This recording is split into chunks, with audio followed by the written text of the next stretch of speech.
I secretly harbored feelings for Ethan, the young master bound to a wheelchair, caring for him wholeheartedly for years. Yet, he despised me, seeing me as insignificant and lowly. Even when I begged him to help treat my mother's illness, he dismissed it as a ploy to extort money. Eventually, I disappeared completely from his world. Years later, we crossed paths again. The once arrogant young heir of a prominent family now stood before me. His eyes reddened, blocking my way. I gently traced the wedding ring on my finger, smiling faintly. "Ethan, are you eager to be the other man now?" A bucket of dirty mop water poured over me, and the classroom door was locked behind me. I knew they were at it again. Sure enough, mocking voices came from outside the door. "What's wrong, Lily? Seems like the door won't open. Guess you're stuck here all night. Aren't you scared?" Why would she be? Didn't she live in the basement at the Davis family's estate? Just like her mom, a servant, nothing more. A pathetic little pauper who clings to the Davis family and annoys my cousin every day. It was Sophia and her posse, carrying out their daily routine. I wiped the filthy water from my face. "Ethan won't let you get away with this." The outside suddenly fell silent. I thought my words had worked, but then I heard a derisive laugh. It was a voice I knew all too well, one that made me shiver the moment I heard it. It was Ethan. My mom worked as a housekeeper for the Davis family for over a decade, and I had been playing with Ethan since I was 6 years old. Back then, his legs were fine, and his temperament was gentle. The Davis family was a powerhouse among wealthy circles, a marriage of two influential families with immense fortune. But at that time, Ethan was polite and humble, seemingly unaware that the housekeeper's daughter and he were worlds apart. That changed when his mother, devastated, coaxed him into jumping off a building with her. Ethan's father had been caught cheating, and there was even an illegitimate son around Ethan's age. Mrs. Davis, who had lived a life of luxury and love, couldn't bear the blow. She wanted to die with her son at the Davis estate to make Ethan's father regret his actions. She died, but Ethan survived, left to spend the rest of his life in a wheelchair. After that, Ethan transformed. It was as if he had suddenly realized his noble status, becoming sharp-tongued and condescending, his gaze always looking down on others. Ethan's father eventually brought the other woman and her son to live in the Davis estate for a while. But unable to endure Ethan's hostility, they moved abroad and never returned. Ethan had triumphed. The grand Davis estate was left with just him, but victorious generals always find new battles. His cold, superior gaze eventually fell on me, the one who cared for him diligently. "Lily, you're kind to me only because you want to escape your humble beginnings. Even if I'm bound to this wheelchair for life, you'll never be more than someone crawling at my feet." He assumed I was just like the delicate flower his father adored, simply because we were both poor and had motives to climb the social ladder. Perhaps there was another reason. I had seen that woman before. She had a tear-shaped mole near her eye, just like mine. From certain angles, we even looked similar. A disaster beyond my control. And so, I became lumped together with a stranger in Ethan's eyes, forced to endure his misplaced anger. When I exited the room, Ethan was leisurely seated in his wheelchair, his lips curling into a cold smile. "Who did you tell me not to let off the hook?" Sophia and her friends laughed. They resembled stray dogs more than I ever could, licking their wounds and wagging their tails. "We've been taking good care of her every single day she's been at school." Ethan paused, his finger tapping against the armrest, saying nothing. The stench of filthy water filled my nostrils, and the autumn wind, carrying a sharp chill, seeped into my bones. I stared at Ethan, the boy I had cared for all these years, as he sat in his wheelchair. Just this morning, before I left for school, he had asked me to prepare him a cup of coffee. I suddenly wanted answers. They've been tearing up my homework, framing me, cutting up my uniforms. Was it Sophia, or was it your idea? Ethan shifted his gaze to Sophia and her friends. The group immediately stepped back, frightened. He chuckled suddenly, his gaze returning to my face. "It doesn't matter who did it. As long as it keeps you obedient and reminds you of your place, it's fine." In the Davis estate, he was my employer. No matter how much he deliberately made things difficult, I endured it. But I never expected him to continue tormenting me at school. The sound of dirty water dripping from my clothes filled my ears as I stared fixedly at Ethan. "Ethan, what have I ever done to deserve this from you?"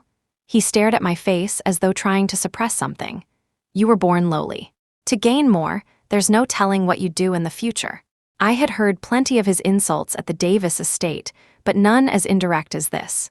He told me that my face resembled the woman his father loved. If he didn't keep me in check, I might one day harm another pitiful woman like his mother. How noble he was, deciding life and death without question. I suddenly laughed. Ethan, even if I am exactly like your stepmother, so what? Rest assured, if that day ever comes, I'll find someone else. It has nothing to do with you. I had always prided myself on being restrained, but that day I lost control. When Ethan, his face cold and impassive, ordered the bodyguards to drag me into the car, I knew I had pushed him too far. Maybe it was because I referred to that woman as his stepmother. Covered in filth, I was shoved into the car and brought back to Ethan's mansion, only to be thrown to two maids like a discarded, grimy toy salvaged from a trash heap. They scrubbed me clean and then tossed me into the dim, cold basement of the house. The darkness was suffocating, and the chill gnawed at my bones. Hungry and shivering, I curled into myself, enduring it the same way I endured Ethan's outbursts. Somehow, I managed to fall asleep. The next morning, I climbed out of the basement. In the garden, I saw Sophia dressed in high-end couture, standing behind Ethan and pushing his wheelchair. They looked every bit the perfect couple. Ethan thought I didn't know my place. He was wrong. I knew it all too well.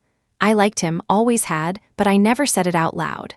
Sophia liked him too, and everyone in our social circle agreed they were a match made in heaven. We had both grown up knowing Ethan, but Sophia was the childhood sweetheart. I could never be that. After all, a princess and a pauper are worlds apart. A princess's love could buy him that custom designer watch worth millions. A pauper like me had nothing to give except my silent devotion and patience, hoping he could find some outlet for his frustrations after losing the use of his legs. But he only ever took what I gave, never appreciating it. Fine then, I had always known I didn't belong here. My mother and I had scraped by together for years, and I knew what mattered most. Working at Ethan's house paid well, and I was the only person he had personally approved to be his caregiver. Over the past 3 years, I had managed to save enough after covering my school fees to get me through college. He didn't like me, but I wasn't walking away empty-handed. After my college entrance exams, I planned to leave this place with my mother. I buried myself in my studies, using thoughts of a better life with my mother to get through that grueling month. But after the exams, I received a call from the hospital. That's when I found out my mother had been hiding her illness from me. The doctor hesitated before asking, "Do you have any other family members?" They had wanted to call earlier, but my mother insisted they wait until my exams were over. I stared at the words, "acute myeloid leukemia," on her medical file. My hands trembled as I dug through my backpack, pulling out my bank cards and every bit of cash I had. I placed them all on the table. It was just enough to cover her past medical expenses. The doctor sighed and said the next phase of treatment would cost much more. After my father left us drowning in debt and then took his own life, my mother had brought me to this city. We were like two rootless weeds, barely scraping by. All the money we had earned over the years had gone toward paying off his debts. I had no one else to turn to but Ethan. I called him, gripping the phone tightly as his familiar voice came through the line. There was no time to prepare myself. I forced the words out, asking to borrow money. It was noisy on his end. He let out a cold laugh, his tone tinged with drunkenness. "If you can get here within half an hour," he said, "I'll think about it." I rushed to his private club, a place with an entry fee designed to keep out anyone but the obscenely wealthy. When I pushed open the door to his private suite, I found myself in a world where I didn't belong. The others in the room began sizing me up almost immediately. "So Ethan, is this the little maid you mentioned?" One of them sneered. "Gotta admit, she's cute, but isn't she a little young? High school, huh?" Ethan lounged on the sofa, a glass of wine in hand. Sophia leaned casually against him, swirling her drink as she glanced at me with a faint smirk. That's when I realized how foolish I was. Ethan, the sole heir to a powerful family, might have lost the use of his legs, but he would never be short on people eager to curry his favor. I had pitied him for losing his mother and his legs, so I had treated him with boundless kindness. How laughable. On the crystal table in front of him, there was a row of glasses already filled with alcohol. Before I could say a word, he lazily raised a hand. One glass, $10,000. In my pocket was the promissory note I had prepared before coming here, but it was clear he didn't care about that. He just wanted me to be here, to humiliate myself for his amusement. I took a deep breath, picked up a glass, and downed it in one gulp. My mother was waiting for me in the hospital. I couldn't afford to refuse. Then came the second glass. The third. By the time I finished all 10, my stomach churned violently, and I collapsed into a half-crouch. Dizzy and nauseous, I clung to the edge of the table, trembling uncontrollably. At some point, everyone else had left. Ethan sat alone on the sofa, watching me with cold detachment. I must have looked pathetic. Tears streamed down my face, unbidden, as the alcohol burned through me. A hand tangled in my disheveled hair, forcing me to lift my head. "Is this your plan, to milk me for every penny before you leave?" he sneered. I couldn't understand what he meant, but he was clearly furious. A sealed envelope landed on my face. Inside was the resignation letter I had left in his study. "I let you into my study, and this is what you leave for me," he said, his voice cutting. "Lily, do you really think you're someone important enough to manipulate me like this?" Sophia once said that if a pet misbehaves, just let it hit a wall and bleed. It will eventually learn to come home obediently. Well, if you're so eager to leave, then get out of the Carter household today. I fought through the discomfort coursing through my body, clutching the sleeve of his shirt as I shook my head. "I won't leave. I need money. Please, for the sake of my mom's years of service to your family, and for all the time I've spent taking care of you, could you help me? Or at least give me an advance on my salary. I promise I'll stay here and behave." I'm sorry, I won't act out like before. You see, you're always so shamelessly manipulative, just like her." Ethan let out a bitter laugh, his eyes full of disdain. Disgusting. The alcohol was taking its toll, and my stomach churned with sharp, twisting pain. I didn't care what he said anymore, I just kept pleading through my tears. "Please, I'm begging you, I'm sorry. Help me, save my mom." But Ethan remained indifferent, utterly unmoved. It was as though he had already decided what my pitiful life deserved, giving it a cruel and final judgment. "Don't bother with these lame excuses to ask for money. I despise the greedy faces of you and your mother." Ethan was a man of his word. He had his assistant transfer me $10,000. Then he threw all my belongings out of the house. $10,000 was enough to cover a few months of my mom's chemotherapy. For anything beyond that, I would have to find a way to make up the difference. During the day, I worked as a private tutor. Since my college entrance exam results hadn't been released yet, most parents were hesitant to hire me. I ended up showing them my consistent top 5 rankings throughout high school and offered a free trial lesson while slashing my tutoring fees. Some finally relented. At night, an older neighbor who used to live in the same basement apartment told me that working at nightclubs despite the discomfort of dealing with drunk clients was a fast way to earn money. She helped me put on heavy makeup and dress more maturely, which got me hired. By day, I juggled 5 tutoring jobs. By night, I worked 2 shifts at different clubs. I became a tireless spinning top, never stopping. I hid everything from my mom. Whenever she woke up and saw me by her bedside, she'd ask why I looked so worn out. "Ethan's a good boy," she'd say. "I've watched him grow up, but this much money, how will we ever pay it back?" My mom had worked diligently and humbly for the Carter family for over a decade. She thought all the money came from Ethan, completely unaware that every penny was earned through my relentless struggles. The neighbor who helped me at the nightclub looked out for me, often shielding me from drunk patrons. Still, my stomach had never fully recovered since the night Ethan forced me to drink those 10 glasses of hard liquor. Even after 2 weeks, the pain lingered faintly. "You really can't keep going like this," she said one evening. "You'll collapse." My mom's still waiting for me in the hospital. She understood. People like us, struggling at the bottom, didn't have the luxury of rest. With a sigh, she didn't press further. Instead, she lent me her life savings, money she had painstakingly saved over the years. "A rich kid keeps coming to see me at the club," she told me. "He's different from the rude customers. He even asked me out for dinner tomorrow. Maybe my luck's finally turning. If it works out, you won't have to pay me back, and I won't have to rely on this job anymore." I swallowed the pills she bought for me, tears streaming down my face as I thanked her. None of this mattered to my mom, who was too weak from her illness to get out of bed. She didn't need to know, but I had something else on my mind. "Mom, Dr. Jones said a bone marrow transplant would be best. Don't you have a sister?" I had overheard my parents arguing about it when I was a child, but I had never met her. I only knew that their relationship wasn't good. "Could you ask her to come? I'll talk to her. Whatever amount she wants, I'll pay it." My mom's expression grew complicated. She murmured she might not need money. After much coaxing, she finally agreed to try.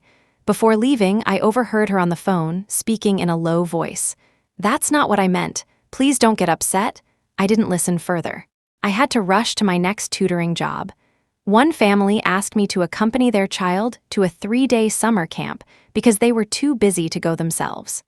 The pay was $1,000, which was impossible for me to refuse while scrambling to cover medical expenses. At night during the camp, my thoughts constantly returned to my mom's surgery. Would her sister agree to the transplant? If she refused, my mom and I wouldn't force her. We were just unwilling to give up any possible chance. On the third afternoon, as we were returning from the camp, I received a call from the hospital. "After chemotherapy, there was a sudden severe infection. It's critical." They didn't even bother softening their words.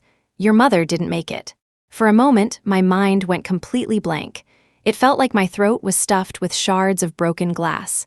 Just yesterday, the doctor had told me on the phone that her condition was improving. How could this happen? I wept on the bus ride back, unable to contain myself. The 10-year-old boy I was tutoring stared at me in alarm. He quickly reached out to wipe my tears. "What's wrong, miss?" I couldn't speak. My chest ached so much it felt like I was suffocating. "I don't have a mom anymore." I was only 17, and this past month had been a constant battle to keep myself going. I thought that if I tried hard enough, I could build the life I dreamed of, a future for my mom and me. But why did everything turn out this way? The little boy I was tutoring panicked and used his smartwatch to call his parents to pick us up from the train station. That kind-hearted family rushed me to the hospital. I thanked them hurriedly and ran all the way in. After so many rounds of chemotherapy, my mom had become almost unrecognizable. Under the white sheet, it was hard to even tell there had once been an adult lying there. The nurse handed me my mom's belongings, and the rest was a blur of endless arrangements. When everything was finally done, I realized my mom had been reduced to a small urn in my hands. This past month, I had watched her suffer through the pain, yet she still pretended everything was okay for my sake. Not just this past month, my entire 17 years, a lifetime of exhaustion. Now, my mom could finally rest in the palm of my hand. I held the small urn and stayed alone in my room for a long time. One by one, the parents of my tutoring clients started calling to fire me. "You worked at a place like that at night. I don't want you teaching my child." Some insulted me while transferring the money they owed. Others accused me of lying and refused to pay for the week, and a few even demanded I return all the fees I had been paid before. "I'm dealing with my mom's funeral. Do you want to come?" I said flatly. On the other end, there was an awkward silence before the call was abruptly ended. I knew it was Sophia, always lurking in the shadows, waiting for a chance to strike like a venomous snake. I couldn't reach the older neighbor who had lent me money for my mom's surgery. I tried calling her a few times, but I was overwhelmed and exhausted from the funeral arrangements. In the end, I transferred the unused money back to her bank account. The only people left were the kind family who had taken me to the hospital. They had also received anonymous photos of me working at a nightclub, but they didn't say anything. Instead, they visited me several times, their eyes full of compassion. The last time they came, the gentle mother hugged me tightly.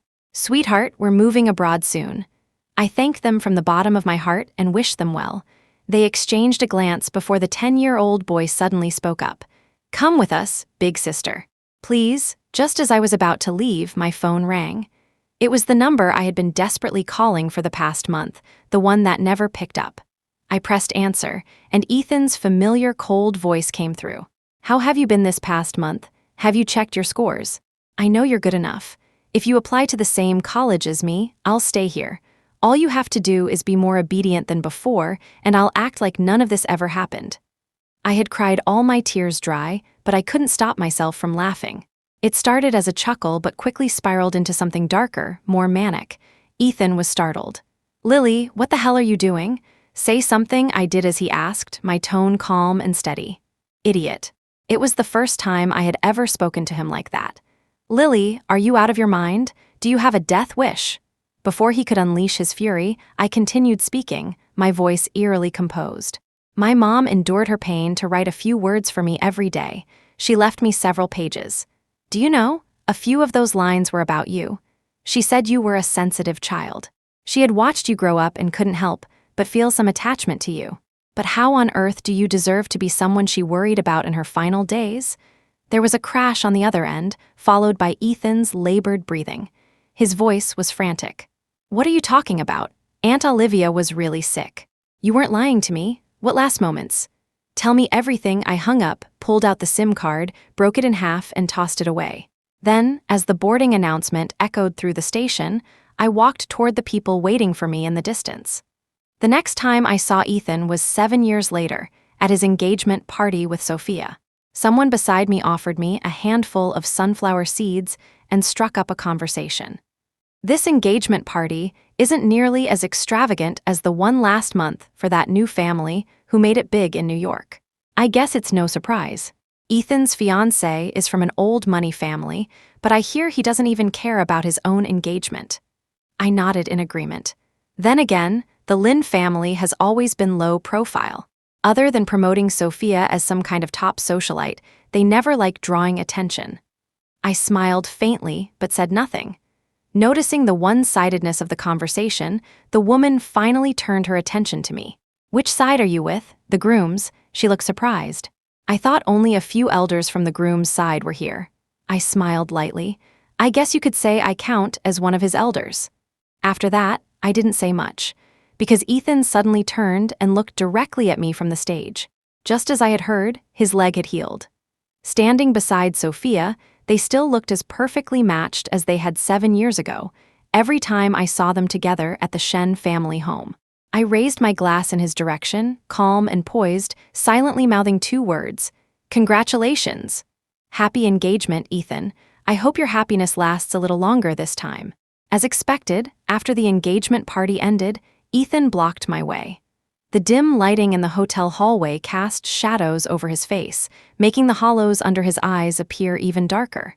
Yet, his eyes were unmistakably red. Lily, his voice was hoarse, laden with emotion.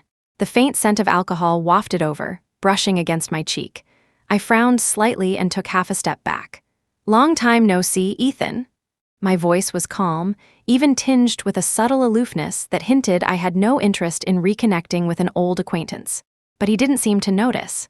He stepped forward, closing the distance I had just put between us, now standing even closer than before. His throat moved as he swallowed, his voice trembling slightly. All these years. Why couldn't I find you? I answered nonchalantly. You, Ethan, born into wealth and privilege, have no reason to know where someone as insignificant as me might be. He raised his hand as if to touch my face, but froze when his eyes landed on the corner of my eye. The mole that had once been there, I had it removed the year I left.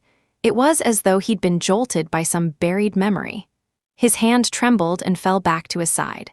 For a long moment he stood there, his face etched with despair and helplessness. Finally, he spoke softly. You hate me, don't you? I didn't answer. The situation with Olivia, that was my mistake. At the time, I was overwhelmed with other matters and didn't assign anyone to investigate. I truly didn't know. Later, when I sent people to inquire, all I learned was that you'd taken her ashes and disappeared. You changed your number, vanished without a trace. I searched for you. For so long. If someone else had heard his near-pleading confession, they might have been moved, perhaps even a little touched. But I am Lily. Over these years, the only thing keeping me going, the only thing capable of stirring any emotion in me, is one singular thought. And Ethan would soon realize what that was. Lowering my gaze, I smiled faintly. Fortunately, Ethan, you've moved on now. I imagine you and Sophia will be very happy together. At my words, the hurt in his eyes suddenly morphed into something desperate, as if a drowning man had spotted a piece of driftwood. He clung to my wrist tightly. You still care about me, don't you? If you just say the word, I won't marry Sophia. I was taken aback for a moment, then chuckled softly as I slowly pulled my hand away. Even if Sophia agreed, I wouldn't. Before I could fully retract my hand, Ethan grabbed it with a sudden force. Following his gaze, I glanced down to where his eyes had settled on the ring on my finger. In a detached, almost matter-of-fact tone, I said, "I'm already married." Ethan was never a calm or gentle person by nature. The facade of civility he occasionally wore was likely just a game for him, one he could never sustain for long. At the sight of the ring, his expression immediately changed. And when I spoke with such certainty, his grip on my hand tightened, and he shoved me against the wall. To whom, the guilt-ridden, sorrowful man from a moment ago was gone, replaced by his true self. His tone was chilling, as though it were my engagement party we'd just attended. I tried to pull my hand free but failed. Smirking, I said, "Why so curious, Ethan? Are you hoping to play the role of the other man?" Feigning recollection, I added, "If I remember correctly, you used to despise such people. You wouldn't even tolerate the faintest association with them. 7 years later, have your standards changed?" My words drained the color from his face. His grip loosened gradually, and he released my hand. "Lily, I don't go by that name anymore," I said, taking a step back to create some distance. "Not that there's any need for you to know my current name." His gaze flickered, a storm of emotions brewing in his eyes. The tendons in his hand stood out as he clenched his fist. From the end of the hallway, Sophia's voice echoed, calling Ethan's name as she approached. When he saw me about to leave, Ethan instinctively moved as if to stop me. But with Sophia's persistent calls growing nearer, he remained frozen in place. Finally, he spoke in a strained voice. "Where are you going this time?" I reassured him with a faint smile. "Don't worry, we'll meet again." The next morning, I returned to the house I hadn't stepped foot in for 7 years. Olivia sat close to Noah's father, leaning against him as she introduced me to Ethan, who had just descended the stairs. "This is your sister-in-law, Daisy. She married Noah while they were in the States. Our flight was delayed yesterday, so she went straight to your engagement party. You two must have met already, right?" Ethan's pupils contracted as he whipped his head toward me. He finally understood what I had meant when I said we'd meet again. Over the past few years, Ethan had been meticulously making his way up the ranks at the family company, always wary of Noah. He feared their father might hand everything over to Noah, and that history would repeat itself, that their father, partial and authoritarian, would disregard him entirely, just as he had before. And so now, Ethan tread carefully, meticulously, even when faced with news like this. He didn't leave the dining table. The only sign of his inner turmoil was the way his hand gripped the spoon tightly. Meanwhile, I remained calm, serving Olivia soup with a serene expression. As usual, she accepted it gracefully, glancing down at the bowl before immediately frowning and pushing it back to me. "There are bits of vegetables in it." I took the bowl without missing a beat. "I'll get you another one." As I ladled fresh soup into a bowl, Ethan sat nearby, watching Olivia as she reveled in my near-obsequious attentiveness. By the end of the meal, I hadn't eaten much myself, too preoccupied with tending to Olivia's every whim. Olivia felt entirely justified, as if my humble and almost servile care for her was perfectly appropriate. After dinner, I asked her when I could return home. Her face darkened immediately, and she scolded me. "Noah can't be here, so why can't you step in for him and help Ethan? And you can't even endure this little hardship, always thinking about going back." She then shifted her tone, turning to Ethan and his father with a helpless expression. "She's just like this, completely clueless about the situation. If it weren't for Noah's fondness for her." Ethan's gaze fell on the side of my face, as though trying to pierce through me. I softly interrupted Olivia's incessant chatter. "I'm worried others won't take good care of Noah. I can't be at ease."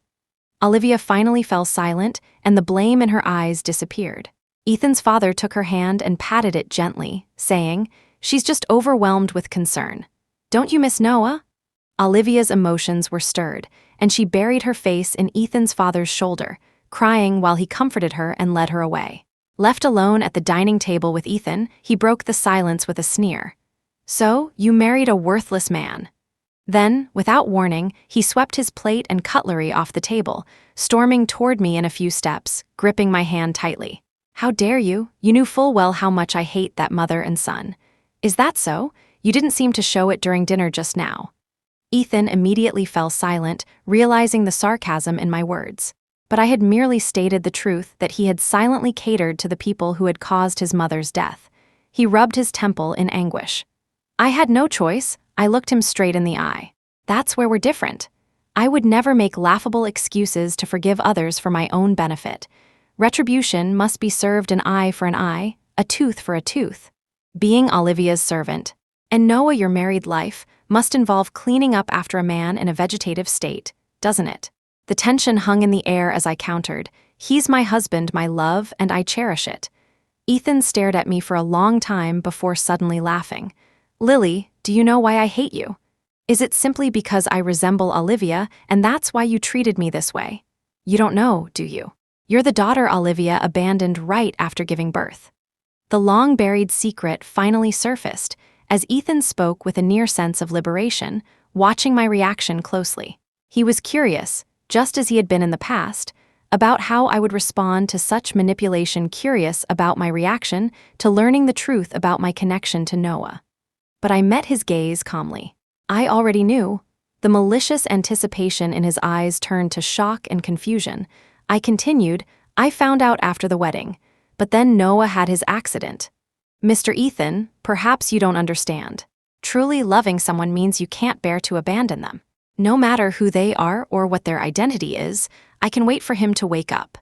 It sounded insane, and I knew it.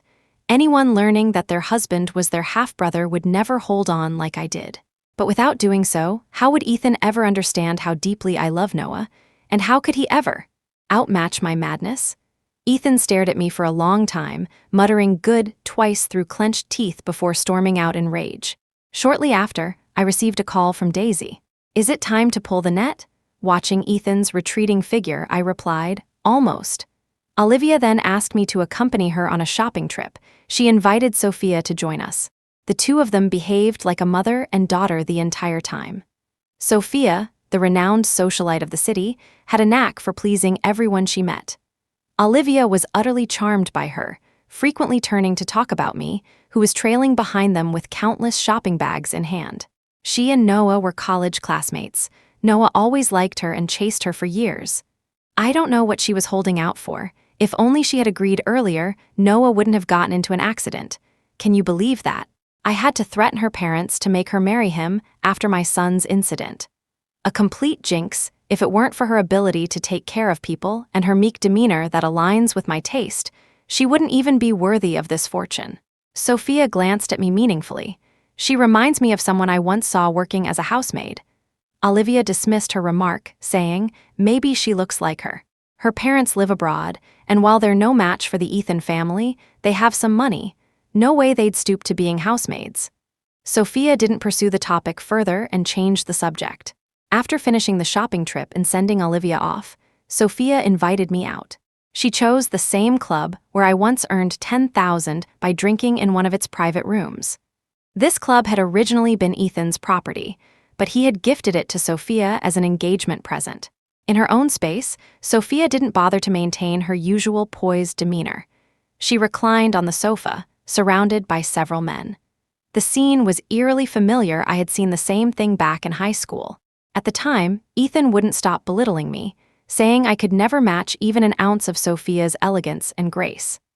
I was young and foolish back then, still infatuated with him, and impulsively asked if he had learned to kiss young chauffeurs in the back of the Lynn family's luxury cars. That winter, Ethan furiously dragged me into the bathroom and doused me with freezing water. Have you come to your senses? How dare you slander her? Sophia somehow found out about that incident.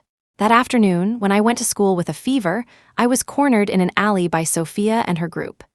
They pressed me down on the concrete, their knees pinning my back.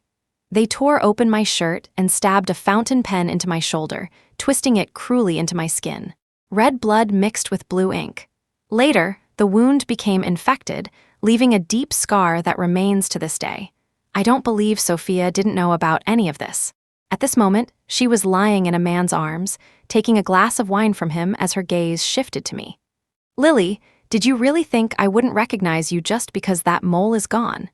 The eyes of ants are all the same, she said, her gaze sweeping over the obedient men surrounding her before it landed on my face. Her smile widened. One look at your eyes, and I know I can crush you effortlessly. I stared back into her eyes. Have you ever crushed anyone before? She seemed surprised at first, then pretended to ponder the question. I'm usually too lazy to lift a foot myself. The most I've done is put ants under other people's feet. Does that count? My hands clenched tightly by my sides, nails digging into my palms. Yet the faint sting couldn't dispel the weight of anguish crushing my chest. Sophia took a sip of wine and kissed the man to her left. The red wine stained the corner of her lips, accentuating her decadent and alluring smile. Noah's leg was treated with the best care the family could afford. He'll never be able to repay that debt in his lifetime. And as for you, do you really think you've made it to the top? She laughed loudly, wrapping an arm around the neck of the man to her right. Take a good look. Isn't it fitting that someone as kind as I am would accidentally get hold of your dirty secrets and then generously gift you something? Isn't this what you poor folk always call fairness? I finally understood Sophia never loved Ethan. Her life of luxury had nurtured not only her beauty, but also the cruelty and coldness in her character.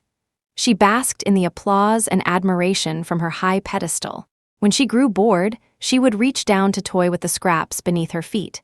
She was so certain that no matter how much I climbed, I could never surpass her. That's why she could look down at me with such disdain and mockery. But what if my goal from the beginning wasn't to compete with her, but to drag her down entirely? When I got home, I called Daisy. It's time to wrap things up.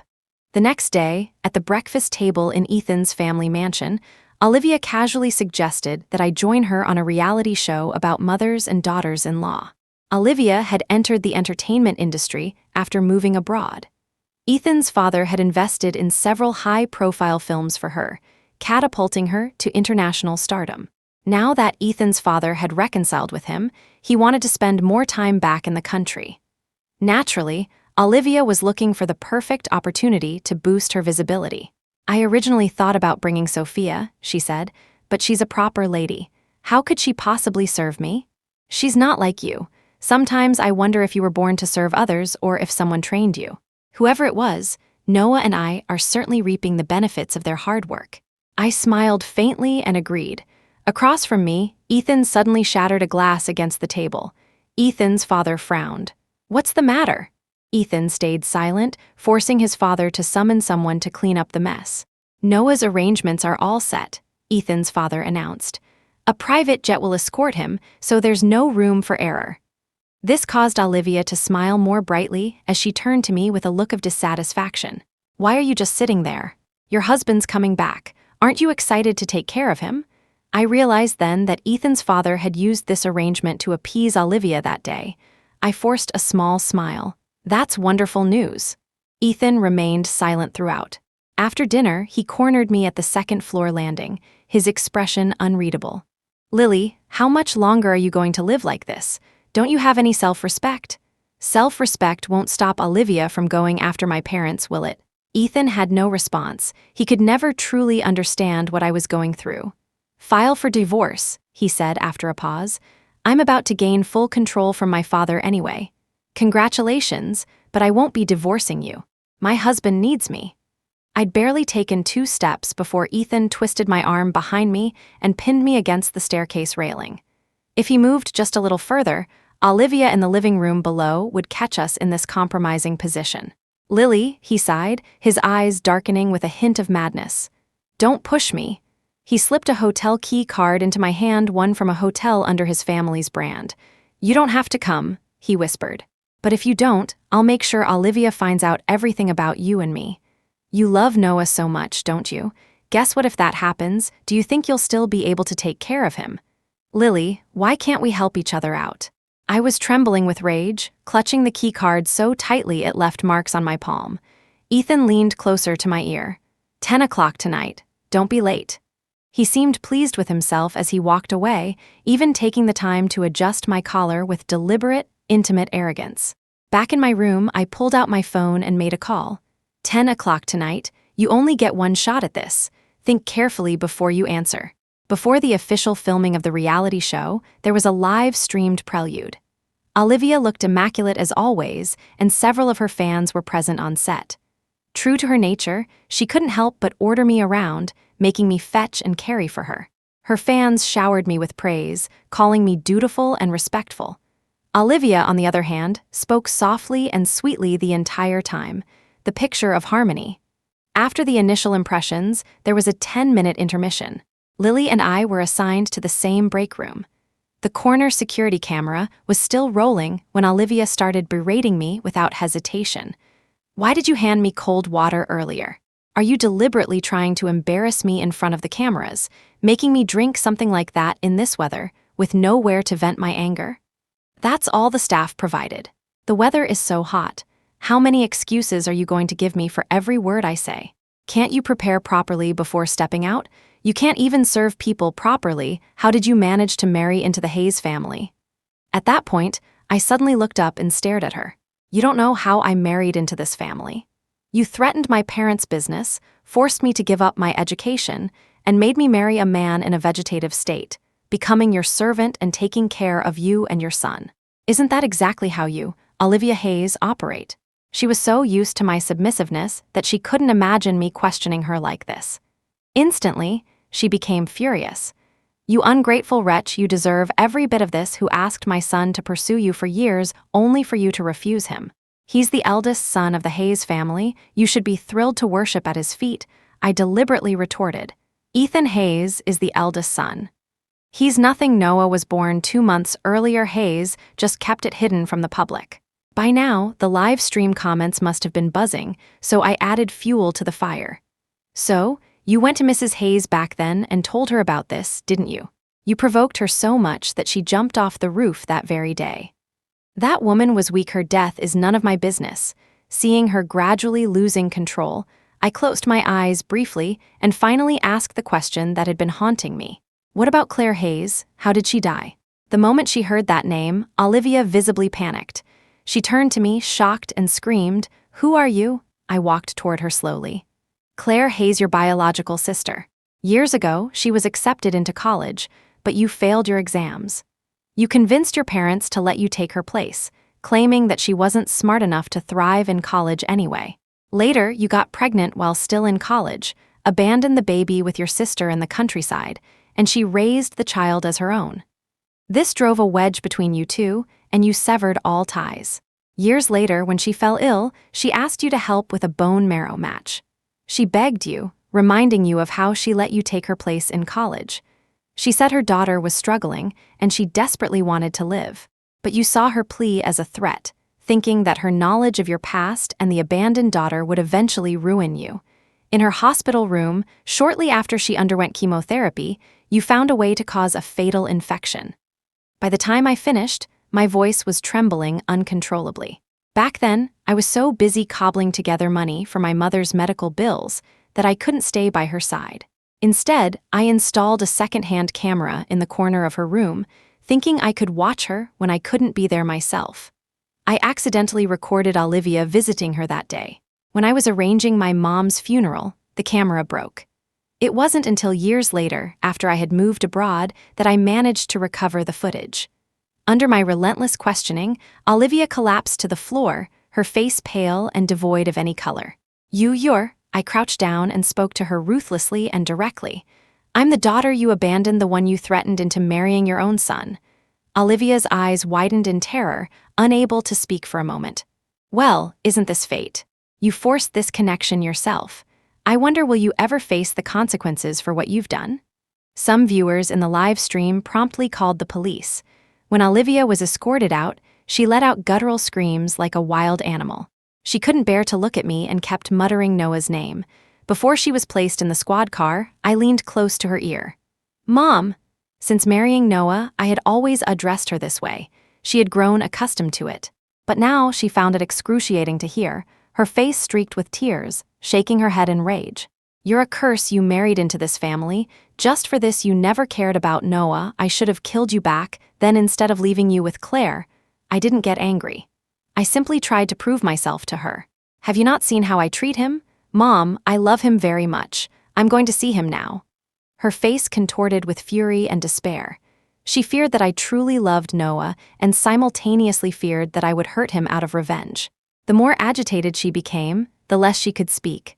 She was forced into the police car, shrieking as she watched me walk toward the hospital. I arrived at Noah's hospital room.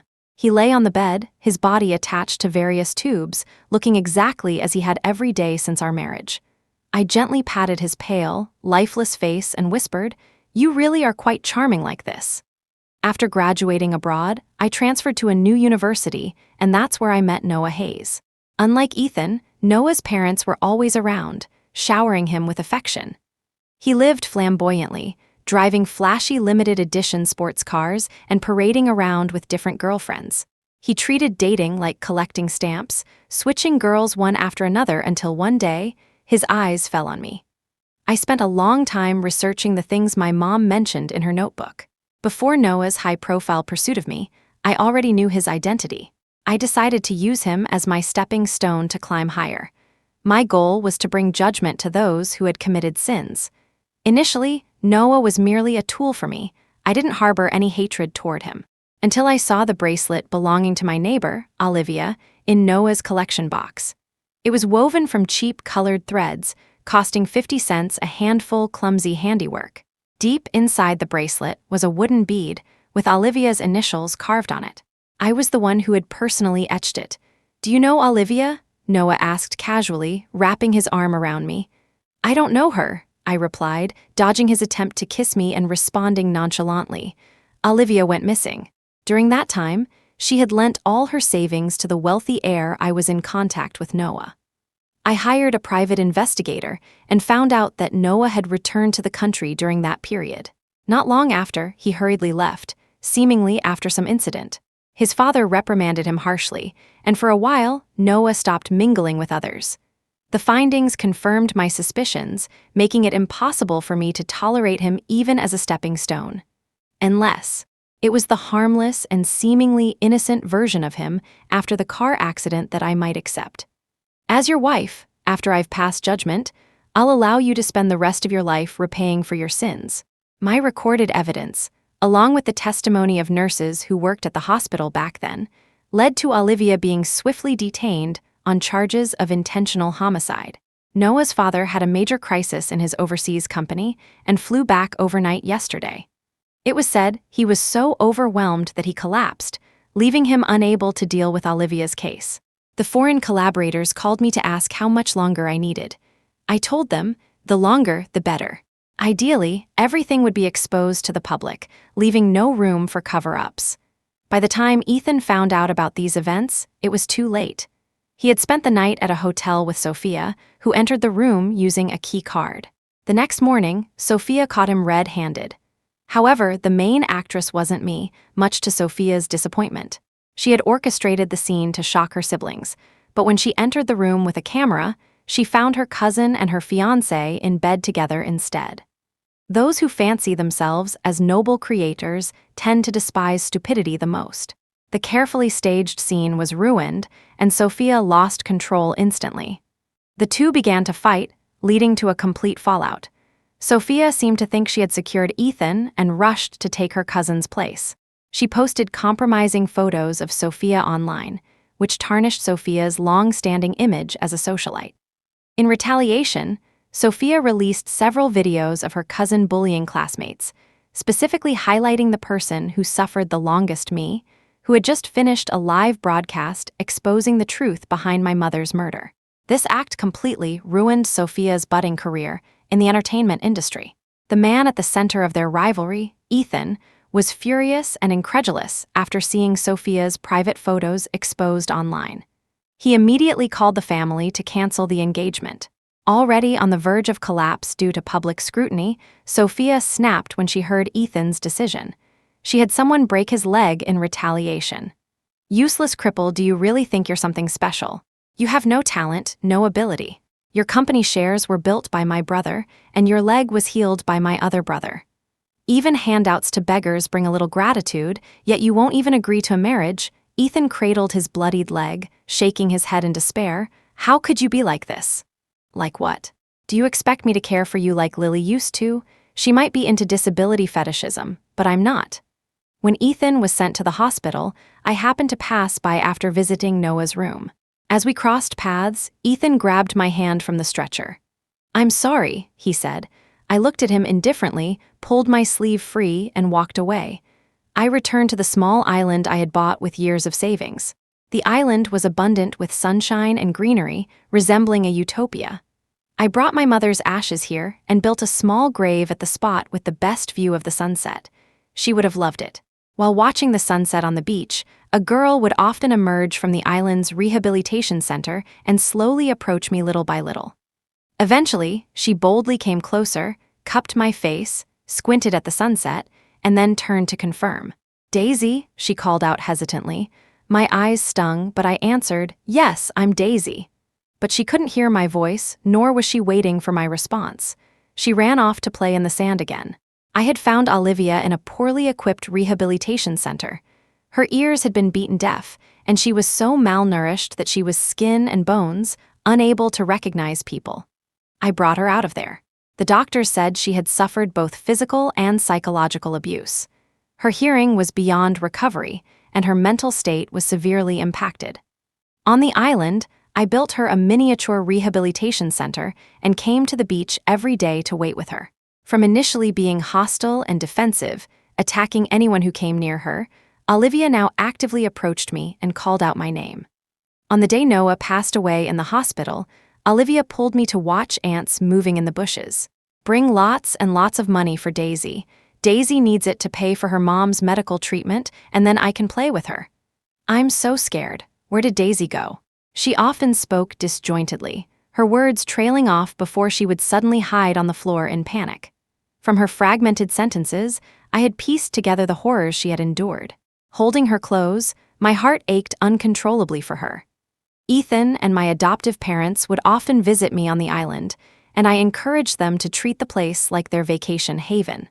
Gradually, Lily began to trust them more and more. We were like a family, basking in the sunset on the beach together.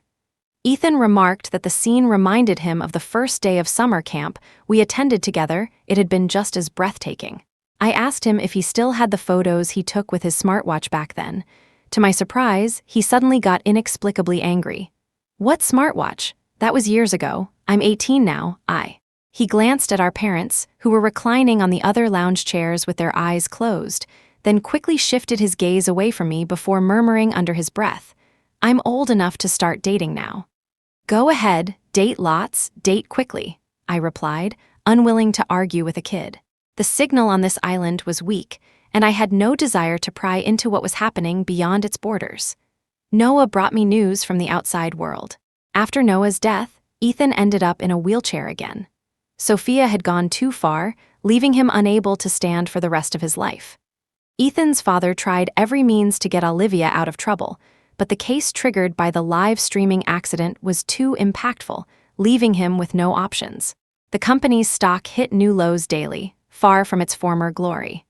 Sophia had completely withdrawn from showbiz, was disowned by her family, and was struggling to make ends meet. After her reputation was ruined, Sophia planned to flee abroad for a while. However, she was detained at the airport after Olivia accused her of aiding in a crime. Sophia had been the one to drag my mom to Olivia's feet, and she would face justice for that. The mighty had fallen, tumbling down the stairs and into the dirt. Noah asked me what I thought about it all. I replied, "No time to think, I'm busy soaking up the sun." End of the first story. Subscribe to my channel if you like my stories. Don't miss the second exciting story. Story 2. Before we begin, comment below with the city you're watching from. Enjoy the story. Ethan Brown, a 42-year-old man with considerable wealth, power, and status, came to realize that despite his luxurious lifestyle, there was one aspect that money could not buy: an heir. He recognized the need for a child, but harbored no desire for a traditional family. His 2 marriages had ended in failure and left him disillusioned with love, which he considered an illusion that only brought problems. However, he saw a child differently, as an investment and a continuation of his legacy. Determined to proceed without emotional entanglements, Ethan sought a clear agreement for a contract. He was convinced that with his resources, he could find someone willing to carry the pregnancy without questions or emotional ties. For Ethan, this was not a relationship but a transaction, and he aimed to maintain full control. He was now focused on finding someone who would accept his proposal. The next morning, Ethan Brown drove his sports car through the city streets. However, his thoughts were concentrated on finding someone to accept the contract. While stopped at a downtown intersection, something caught his attention on the sidewalk, a young woman sitting on the ground, engrossed in drawing on a piece of paper. Despite the tiredness in her appearance, her messy brown hair falling over her face and her blue eyes shining, she seemed invisible to others. But something about her caught Ethan's eye. He tried to ignore her, but when the light turned green, he looked again and thought, "Who draws on the sidewalk as if nothing else exists?" Annoyed with himself, he sped away, leaving her behind. A short distance away, something troubled him. He stopped in a parking lot and sat there, staring at the steering wheel when an idea occurred to him. This is ridiculous, he thought, but his instinct told him to turn back. Reluctantly, he turned the car around and went back to where he had seen her. There she was, unchanged. Leaning the paper against the wall, he pulled up to the curb and rolled down the window, his tone direct and cold. The young woman, suspicion in her eyes, scrutinized the well-dressed man in the sports car. She hesitated. "I'm not asking." "Come on, I don't have all day," he insisted, not changing his tone. Slowly and reluctantly, she approached. When she finally stood next to the car, the thinness and weariness of her appearance were even more evident. Despite this, there was something in her posture, in the way she looked at him. "What do you want?" she asked, her voice low but firm. Ethan studied her for a moment before responding. "Get in. I'll take you somewhere we can talk," she laughed dryly. "I'm not one of those, if that's what you're thinking." He frowned, clearly irritated by the assumption. "Don't be absurd, I don't have time for that. I just want to talk now, get it in the car, or you can keep living on that sidewalk." The hesitation was still there, but something in his authoritative tone left her no room for argument. Finally, she opened the door and got in. The atmosphere between them and the car was dense, but Ethan seemed unperturbed. He drove to a peaceful cafe, away from the urban noise, and parked. "What's your name?" he asked as they sat at a corner table. "Arya Bennett." "But why does it matter?" she retorted, maintaining a suspicious demeanor. "Because I need to know who I'm dealing with." "Tell me, Arya, why do you sit on the sidewalk drawing as if nothing else matters?" She shrugged, avoiding his gaze. "What further actions are there to be taken? I have no place to go, having lost everything, but it is not a matter for your concern." He leaned forward, resting his elbows on the table. "I will be direct. I wish to make you an offer that could transform your life." Her eyes narrowed in inquiry. "What could this offer entail?" "I propose that you bear a child for me." Arya's reaction was one of surprise, as if she had not heard correctly. "Are you joking? I am serious about this offer. I will cover all your expenses, provide full support throughout the pregnancy, and in the end, you will receive a sum of money that will secure your financial future." She responded with a nervous laugh, crossing her arms. "This is a joke, right? What kind of man makes such an offer to a stranger? The kind of man who is decisive and efficient, I suppose. I don't want a relationship, Arya. I don't want emotional drama, just a child, simple as that." Arya gazed at Ethan, her astonishment evident as she struggled to process his words. "I want you to have my child as much as she wanted to disregard his proposal as preposterous." However, Ethan's earnest gaze conveyed his unwavering commitment. The force of his rational argument left her conflicted, torn between her dignity and the stark reality of her circumstances. "This is lunacy." Arya, finally breaking the silence, responded with skepticism. No woman in her right mind would agree to something like this. Ethan, unperturbed, continued, "I'm offering you a way out, comfort, stability, and a new life in exchange for something you already have the ability to bear a child." Arya tried to maintain a facade of resistance, crossing her arms, but deep down she knew he was right. She was in a situation where every day was a struggle to survive, and the thought of surrendering something so intimate for financial gain was distasteful to her. "Chew, and then what?" she asked, her voice heavy with skepticism. "What happens after the baby is born?" Ethan relaxed slightly in his chair, as if he had anticipated the question. "Upon the birth of the baby, you will be granted a substantial amount of money to begin your life anew, without any conditions. You will be free to pursue whatever path you choose, without any restrictions." Layla responded with a humorless laugh and questioned, "How do I know you won't change your mind and drag me into court later?" He studied her carefully before answering. "As a businessman, I ensure that all parties benefit from any agreement I enter into. The contract we will sign is legally binding and cannot be altered after the fact." Now, for a little entertainment for those who only read the comments, type milkshake in the comments. Only those who have read this far will understand. Arya, upon hearing his words, fell silent, contemplating the offer of security, even if it were only temporary. She had nothing at that moment, not even a place to sleep that night, but she also knew that this decision could change her life. What if I say no? She questioned. Ethan, leaning slightly forward, offered a faint smile. Then you go back to the streets, facing the cold and hunger, and the choice is yours, he said, his words carrying the weight of a punch. She wanted to hate him for being so direct, but she hated the truth of it even more. He had pushed her into a corner, and she knew it, but there was one more thing she needed to ask. Why are you doing this? She demanded. A man like you, with all your money, why not adopt a child or find one of those wealthy women who love showing off their perfect kids? Ethan took a deep breath before answering, his tone more serious than before. Because I want something that's mine, an heir of my own blood, and because adopting or getting involved with someone in my social circle brings complications I'm not willing to deal with. I want control, Arya, nothing more, nothing less. The coldness in his words made her look away unsettled.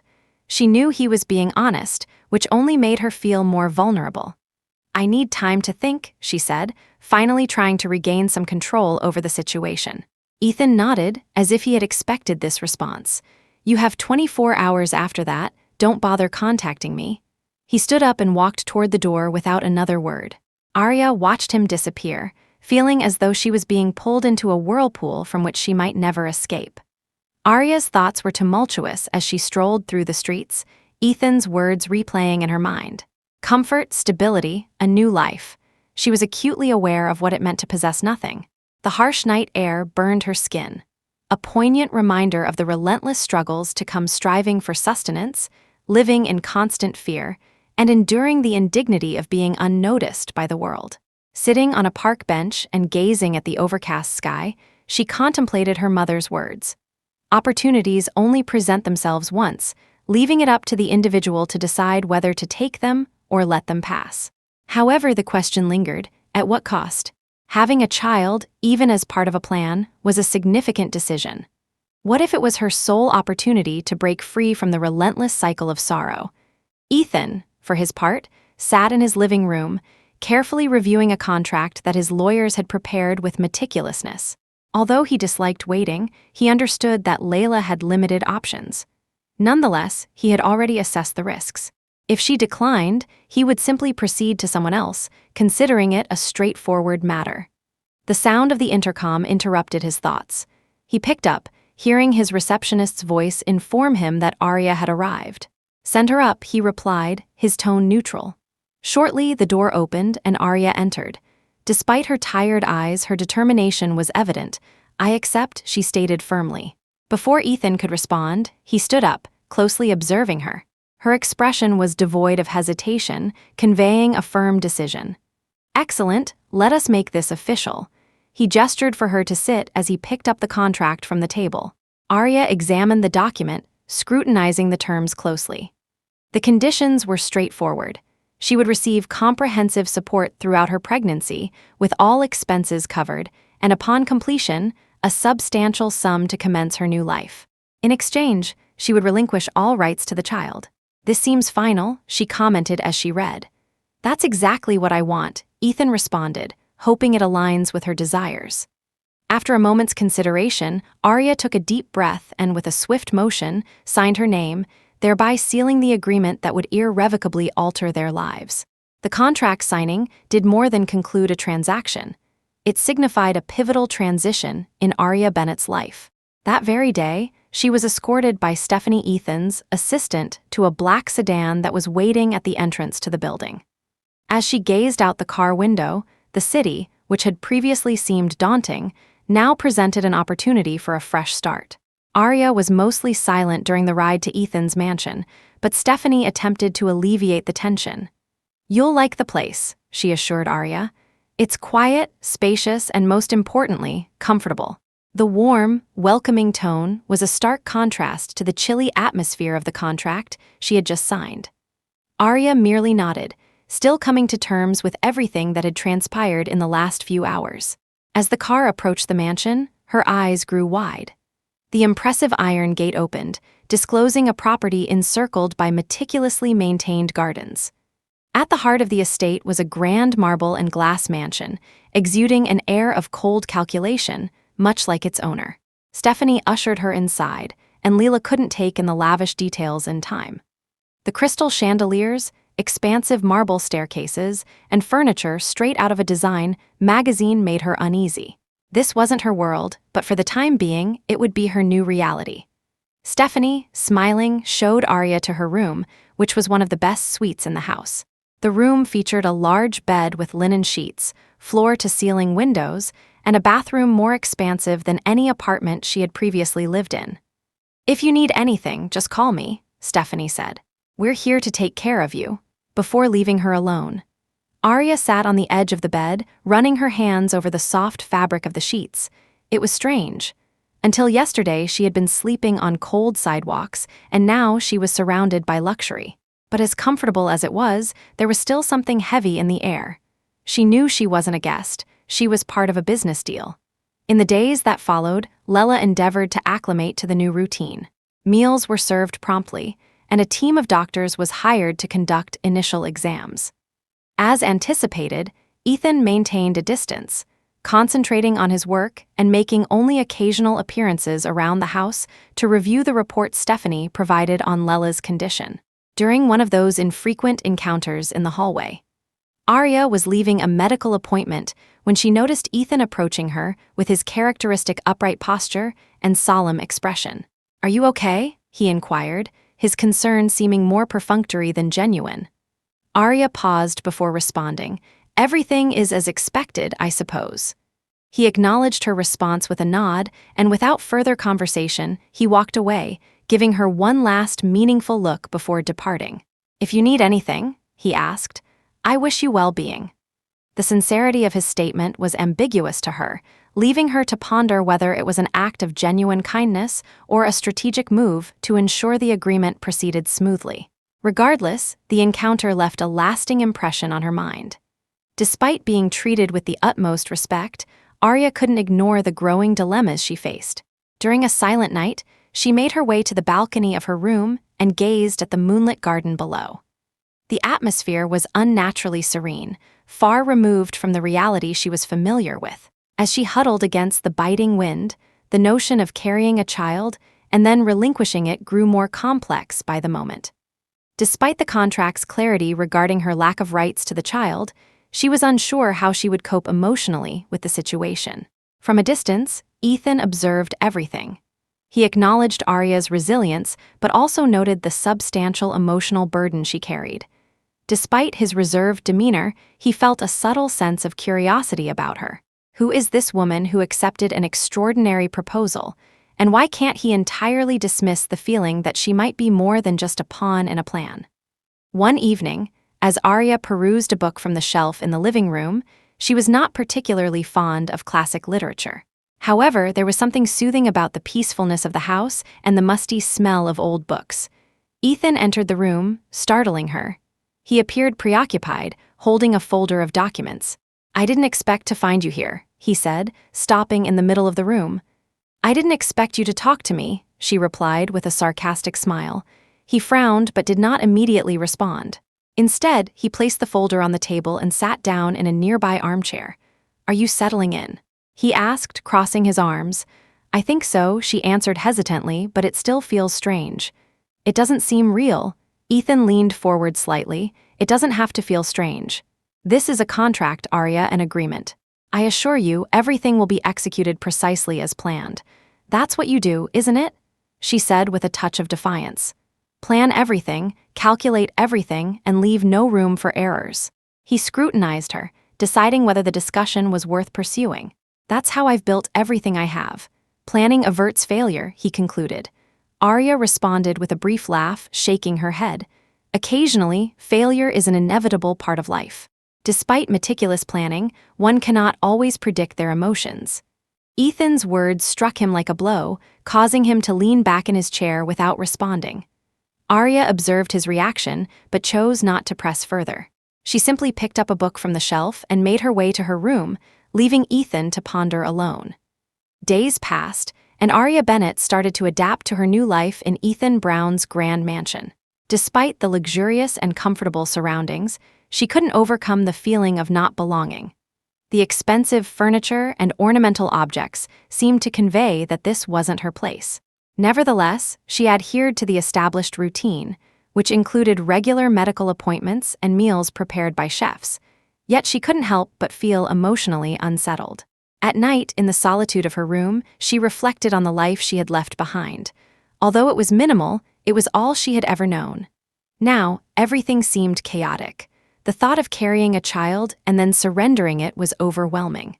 She tried to dismiss these thoughts, but they persisted, particularly in the silence of the night. As Arya struggled with her inner turmoil, Ethan observed her from a distance. Despite his reserved demeanor and ongoing commitments, he found himself frequently contemplating her. His feelings were not yet romantic or emotional, but the curiosity he felt was intense and unexplained. One afternoon, after a long day of meetings, Ethan found Arya in the garden. She was sitting on a bench, her face turned toward the sky. The scene contrasted with the tough image he had of her. For a moment, he hesitated to approach, but eventually walked over to her, enjoying the garden. He asked in his firm, direct tone. Arya turned, slightly surprised, but quickly responded, "It's nice, definitely better than the streets." He sat beside her, keeping some distance. There was something disarming about Arya's honesty. "Are you settling in?" he asked. Arya shrugged, looking at the flowers in front of her. "It still feels strange, like I'm living someone else's life." Ethan fell silent for a moment before responding, "It's all part of the agreement. I want you to have everything you need so that things go as planned." As planned, she echoed with a hint of irony. "Do you always live like this, planning every second of your life?" Ethan looked at her, surprised by the question. He was used to people who simply agreed with him, who never challenged him. "Planning is what keeps everything running," he said firmly. "Without it, everything falls apart." Arya gave a faint smile, shaking her head. "I don't believe that every situation is controllable. Sometimes events occur regardless of our desires." The impact of her words exceeded his expectations, causing him to stand up abruptly and conclude the conversation. "If you require any assistance, inform Stephanie," he said, before retreating back into the house. Days later, Ethan decided to accompany Arya to one of her medical appointments, rationalizing his presence as a means to ensure everything was proceeding smoothly. However, deep down, he felt an increasing sense of responsibility towards her situation. To Arya's surprise, he showed no outward reaction, but was secretly intrigued by his decision. During the doctor's appointment, routine examinations were conducted, and for the first time, the baby's heartbeat was heard. This revelation prompted an unexpected emotional response from Arya, as her eyes filled with tears, though she managed to conceal them. Ethan, by contrast, maintained a composed facade, yet his gaze had altered, hinting at an internal shift that he was not prepared to confront. "Everything looks perfect," the doctor smiled and said. "You can now consider your next steps, including prenatal care." Leland acknowledged this, but Ethan remained mute.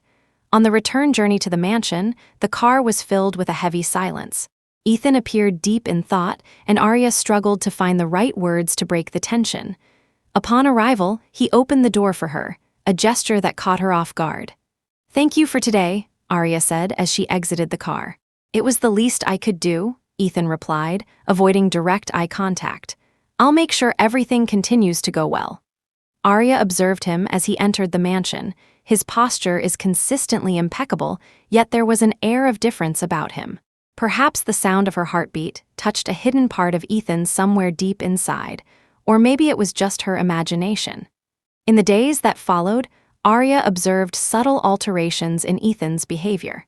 He became more frequent in the common areas of the house, and their conversations, although brief, appeared less robotic. He inquired about the specifics of her appointments, expressed concern for her well-being, and proposed activities to aid in her relaxation. One evening, as they sat in silence at the large dining table, Ethan breaks the mold by asking her if she's thought about her future plans. The question took Arya by surprise, as it was the first time she had sensed his interest in her future. She confessed, "I don't have any plans yet. Honestly, I'm not even sure how my life will unfold." Ethan listens and seems to ponder her response. He told her, "Wherever you want to start your new life, you will have the resources and opportunities. But make sure you choose a path that is worth traveling." Arya looked up at him, and though his tone remained cold, she sensed a hint of genuine concern that she couldn't readily decipher. Still, the conversation made her not feel completely alone for the first time. In the mansion, one morning, Arya discovered a package left at the entrance of her room. It was a gift, expertly wrapped, accompanied by a small handwritten note to assist with her leisure time. Inside, she found a new sketchbook and high-quality pencils. Overwhelmed, Arya was speechless, not realizing that Ethan was aware of her passion for drawing. During one of their initial conversations, she had casually mentioned how she used to draw to distract herself, but she had never anticipated him remembering or caring. That night, while she was in the garden, Ethan approached her and paused for a moment. He inquired casually if she liked the gift. "Yes," Arya replied, holding up the sketchbook. "Thank you, I didn't expect this." Ethan shrugged it off, believing it could be beneficial for her. Arya smiled, the gift in hand. She simply replied, "It was." Arya soon recognized that the structured and comfortable routine within the mansion was insufficient to alleviate the internal conflicts she was grappling with. Each day, she experienced a heightened sense of disorientation, as if she were present in body but disconnected from her surroundings. Despite Ethan's usual composed demeanor, Arya senses that there is something hidden within him that is not known. One morning, she is startled by an unexpected request.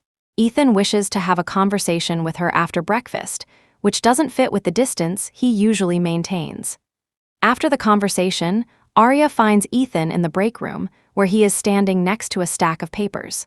He wanted to discuss further details of the contract, he said straight away. Arya's heart clenched violently. She had a feeling he might want to propose new terms or details, as we had already agreed. And she tried to hide her nervousness. Ethan looked at her for a moment, and then continued. Arya's heart clenched violently. She had a feeling he might want to propose new terms or details, as we had already agreed. And she tried to hide her nervousness. Ethan looked at her for a moment, and then continued. "The changes are not retroactive. I wish to clarify the terms and conditions moving forward to prevent any misunderstandings or surprises." Arya took a deep breath to steady herself. "I think I get it. I'll leave and you'll go on with your life." He acknowledged with a slight nod. "Yes, but I want you to know," he continued, "that regardless of our agreement, I'll be available to assist you if needed. I don't want you to feel abandoned." She was surprised by the offer, raising an eyebrow. His tone was different, as if he was trying to show a consideration that hadn't been there before. "That's unexpected coming from you," she said, unable to hide her sarcasm. Ethan simply shrugged, dismissing the complications, and this is the best way to avoid them. Arya found herself chuckling, but then reconsidered her sarcasm upon seeing the earnestness in his expression.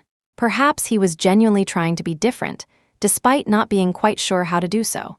Later that day, Arya decided to explore the mansion further. The place was immense, with seemingly endless hallways and rooms adorned with artwork that was undoubtedly costly. As she roamed the expansive corridors, she chanced upon a small study at the end of a hallway. The door was slightly ajar, and upon peering through, she found Ethan seated at a desk, but he didn't appear to be working. He was holding a framed photograph, lost in thought, and examining it intently. The details of the image were obscured from her view, but there was something about his posture that caught her attention. It was the first time she'd seen him like this, vulnerable and deep in contemplation. She gently knocked on the door, and he swiftly returned the photograph to the desk. "Apologies for the interruption," she said, her voice hesitant. Ethan looked up, clearly surprised to see her. "It's nothing," he replied, resuming his neutral expression. "Did you require assistance?" "No, I was merely exploring the residence." Arya hesitated, feeling like she should elaborate further. "You appeared to be contemplating something significant." Ethan remained silent for a moment before responding.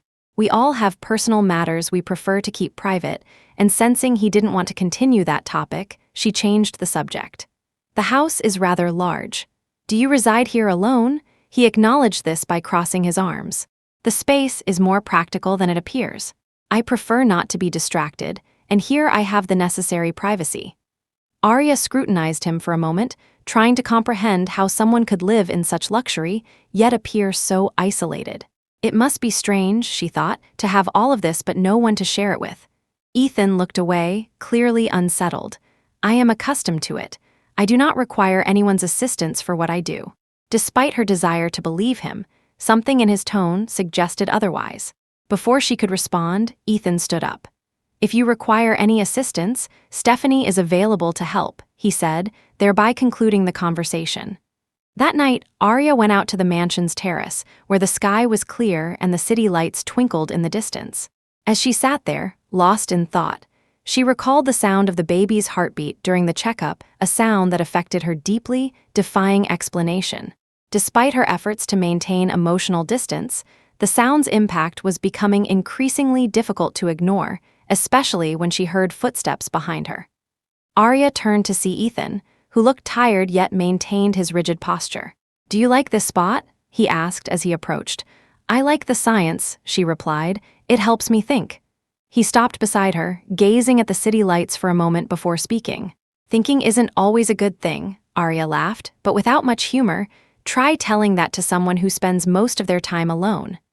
Ethan's immediate response was absent. When he finally spoke, his voice was softer. The presence of others sometimes does little to offer comfort. Arya observed Ethan, noting a new sadness in his voice she had not heard before. Perhaps you need something beyond your control, Ethan. Without filtering her thoughts, she spoke her mind, a decision she later regretted. He frowned, as if he wanted to respond, but ultimately chose not to. Ethan turned and walked away, leaving Arya with her own thoughts.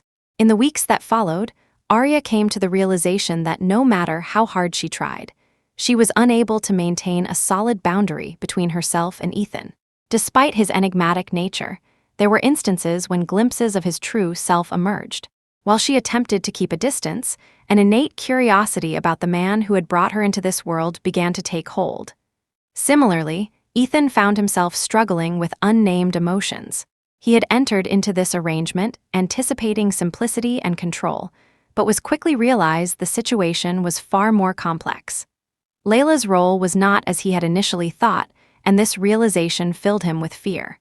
The subsequent week, Arya woke up early, her heart racing with a mixture of anxiety and anticipation. The months had flown by quicker than she had anticipated, and the prospect of seeing the babies, even via a screen, filled her with excitement.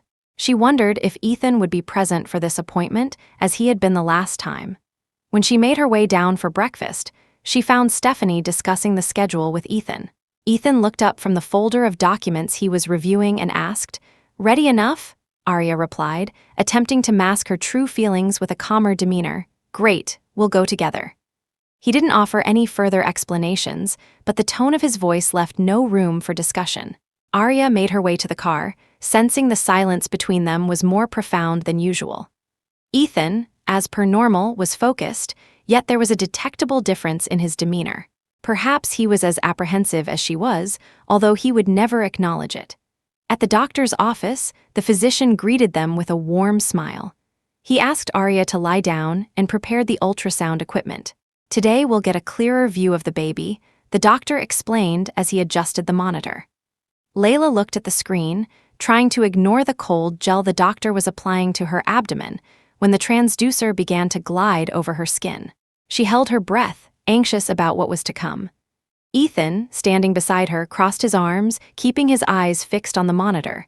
Then the sound came, the strong, steady rhythm of heartbeats, not just one, but two. The doctor pointed to the screen and said, "Here's the surprise we couldn't see last time. You're expecting twins?" Layla's eyes widened in surprise. The possibility of twins had never crossed her mind. A surge of emotions overwhelmed her, a mixture of astonishment and delight. Subconsciously, she placed a hand on her flank, trying to come to terms with the news. Ethan, on the other hand, remained silent for a few moments, his solemn expression giving way to a newfound emotion, genuine awe. He leaned forward, his gaze fixed on the screen as he watched the development of Lee too.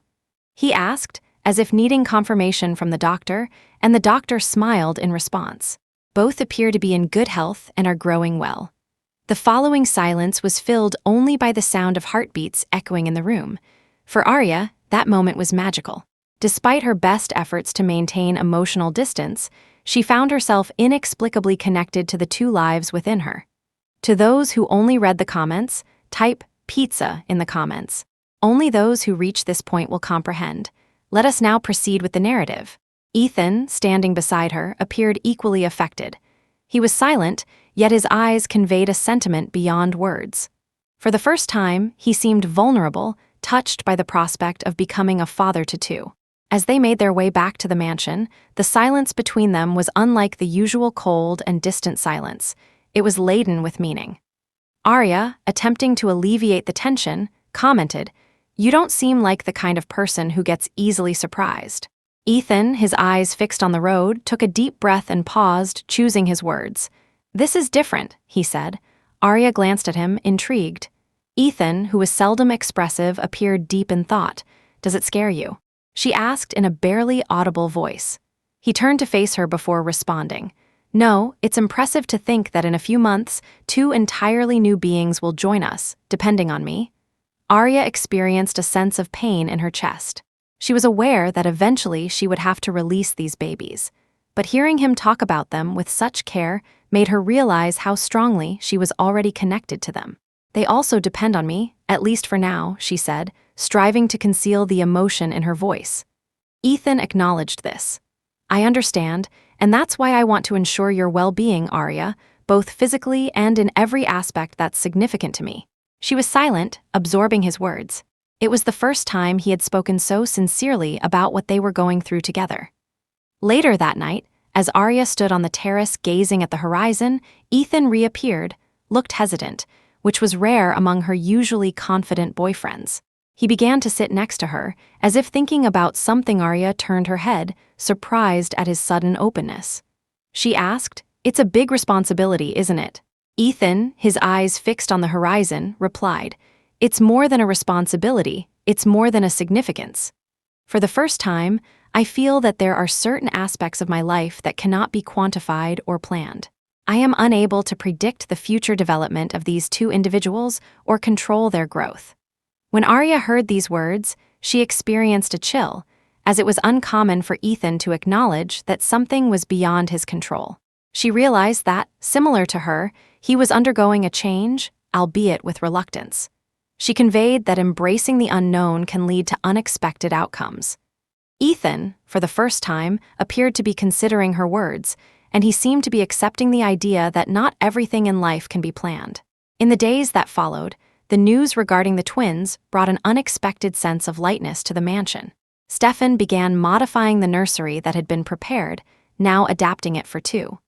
Arya observed these changes with a mixture of emotions. Although she was aware that the agreement required her to relinquish the babies, she found it was proving to be far more challenging than she had anticipated. As preparations continued, Arya and Ethan began to realize that the contract that had united them was turning into something far more complex. The twins, not yet born, were already in the process of reshaping their lives in ways that neither had anticipated. The introduction of twins into the narrative brought about a subtle yet profound change in the dynamics between Arya and Ethan. Despite his usual methodical and formal demeanor, Ethan began to exhibit small gestures of affection that were unforeseen by Arya. After a medical appointment one afternoon, instead of leaving the task to Stephanie or another staff member as was customary, Ethan insisted on escorting her to the car. "Are you okay?" he asked, holding the car door open for her. Surprising her with the gesture, Arya responded, "Yes, I'm fine, thank you." During the drive back to the mansion, the usual silence was interrupted when Ethan asked, "Is there anything you need? Anything that might make you more comfortable?" Arya glanced at him, trying to read his expression. It didn't feel like a superficial concern. There was something more genuine about it, though she wasn't sure how to interpret it yet. "Nothing comes to mind right now, but thank you for asking," she replied cautiously. He nodded and returned his focus to the road, but Layla sensed that something was shifting. Despite her reservations, Ethan seemed genuinely concerned about her. Upon returning to the mansion, Arya observed additional indications of transformation. One day, she discovered a new set of pillows and blankets in her room, accompanied by a straightforward note expressing the intention to assist her with better rest. She couldn't help but smile at the gesture. It was a small act, but it carried meaning. Later, as she sipped tea in the living room, Ethan entered and quietly sat in the armchair opposite her. He appeared more relaxed than usual, yet still maintained his serious demeanor. "Did you like what I left in your room?" he asked bluntly. "Yes, I did. It was thoughtful of you," Arya replied, studying him with curiosity. "Good, I want to make sure you're comfortable. That's important to me," he said, without looking away. Arya frowned slightly. Despite appreciating the kindness, she still couldn't quite overcome the barrier of mistrust. Ethan's transformation is evident, though the reasons behind his change remain obscure. He appeared to be contemplating his response for a moment before deciding to acknowledge his uncertainty. "Perhaps you're right," he admitted. "Perhaps I am changing, but the truth is I don't know how to be different. I'm not accustomed to caring." The admission seemed to astonish him as much as it did her. It was a rare moment, witnessing Ethan reveal a vulnerable side that was usually hidden. Arya spent that night reflecting on their conversation, gazing at the sky from the terrace. Ethan did not meet her expectations. He remained an enigma. However, there was an underlying humanity in his controlling demeanor that she couldn't quite decipher, leaving her uncertain whether it was a positive or negative attribute. In his office, Ethan faced the contract that outlined his agreement with Arya, for the first time feeling its weight. He had embarked on this with the intention of achieving his goal and moving forward. But now, as he became emotionally invested, the simplicity of his plan eluded him. The realization that he was developing feelings for her filled him with dread. The following morning, Ethan joined Arya for breakfast, an unusual occurrence. "There's something I'd like to discuss," he began. Arya looked up, curious. "What is it?" He hesitated before answering. "I know you still don't trust me, and I can't blame you. I've never been good at trusting people." And that's true. Being turned into someone who maybe isn't easy to deal with. Arya remained silent, allowing him to continue. "I have had experiences that taught me not to rely on anyone, to not let anyone get close enough to hurt me, but with you, with what we're building, I realized that maybe I'm wrong." She was surprised by his honesty. It was rare to hear Ethan talk about himself in this way. "We all have our barriers," she said softly, "but that doesn't mean we need to hide behind them forever." He seemed to consider her words, nodding. "Maybe you're right, but changing isn't easy for me." Arya gave a small smile. No one said it would be. Later that day, Ethan decided to accompany her for a walk in the garden. They began by discussing inconsequential matters, but the conversation eventually gravitated back to the topic of their children. "Have you considered names for the babies?" he asked, catching her off guard. "Not yet," she replied. "I thought that was something you'd want to decide on your own." "I think it would be fair to do it together," he said. To her surprise, she realized that Ethan was making an effort to be more open and present.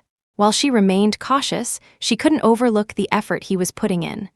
As the sun set, they sat on a bench in the garden, observing the warm colors of the sky. "I never imagined I'd be here doing something like this," Arya said almost to herself. "Neither did I," Ethan responded with a slight smile, "but maybe this is exactly where we need to be." For the first time, Arya noticed that Ethan seemed to be letting his guard down. Perhaps, just maybe, this wasn't just a contract, but the beginning of something much bigger. The morning commenced as usual, but Arya was acutely aware of the weight of pregnancy in every movement. Despite this, she resolved to maintain her routine. Ethan, as per his usual, was engrossed in the office, surrounded by documents. Their interactions, which had grown more frequent, had become a form of silent comfort for both. However, that day, something felt amiss. Just before lunch, Arya experienced a sudden pain unlike any she had felt before. Attempting to ignore it, thinking it was merely a typical pregnancy discomfort, she soon realized the intensity had increased. Concerned, she contacted Stephanie, who immediately acknowledged the gravity of the situation. "Ethan needs to know about this," Stephanie said, assisting Arya to sit down. "This could be the onset of labor." Arya acknowledged, trying to regulate her breathing as another surge of pain overtook her. Stephanie made her way to Ethan, and within minutes, he appeared in the room. His usually unemotional demeanor was replaced by a rare expression of genuine concern upon seeing her. "Arya, what's happening?" he asked, quickly approaching. "It's happening," she gasped. "The babies are coming." For a brief moment, Ethan appeared frozen, but he soon regained his composure. He swiftly ordered the driver to prepare the car and instructed Stephanie to gather all the necessary items for the hospital. "We're going now," he declared, his voice firm yet infused with a sense of urgency that Layla had never heard before. The journey to the hospital was a kaleidoscope of emotions. Arya concentrated on enduring the pain, while Ethan, beside her, observed with a blend of anxiety and resolve. He held her hand throughout the ride, a gesture that, although seemingly instinctive, was laden with significance. "We're almost there," he reassured her, gently squeezing her hand. "You'll be okay. We'll be okay." Despite her silence, Arya found solace in the peculiar tranquility his words induced. At the hospital, everything unfolded swiftly. Thanks to Ethan's thorough planning, a medical team was already on standby. Arya was immediately taken to the delivery room, and Ethan, determined to be by her side, refused to leave despite the staff's requests for him to wait outside. "I'm staying," he declared firmly, holding Arya's hand. "I'm not going anywhere." In the hours that followed, Ethan was witnesses to something he had never imagined: Arya's strength as she brought the twins into the world. Each moment seemed endless, yet filled with an intensity he had never experienced. The first cry filled the room, a sound both small and powerful, echoing with the intensity of a wave of emotion. "A boy," the doctor announced, smiling. "A beautiful, healthy boy." Ethan's heart raced as he gazed at the newborn, his eyes transfixed as the baby was gently placed on a nearby table. Before he could fully register the event, a second cry filled the air: a girl, his daughter, Arya. Despite her exhaustion, her eyes shone with a newfound light as she gazed at the two babies being cleaned and wrapped in blankets. She longed to hold them, but she knew the moment would be fleeting. Ethan, frozen for a few moments, watched the doctor's work. Then, as if a decision had been made deep within him, he approached Arya, took her hand, and expressed his amazement. "You were incredible." "Thank you." Silent tears streamed down Arya's face, but it was unclear whether they were from joy, relief, or the onset of a heart already beginning to break. Upon receiving the babies, Arya embraced them gently, savoring the warmth and vulnerability of their newborn state. She scrutinized them, taking in every detail: their closed eyes and the involuntary movement of their tiny fingers. It was an overwhelming love, and she knew it would be impossible to leave them without carrying a part of them forever. Ethan remained at her side, silent but visibly affected. Upon finally embracing the boy, his hardened demeanor underwent a transformation that was entirely new to Arya.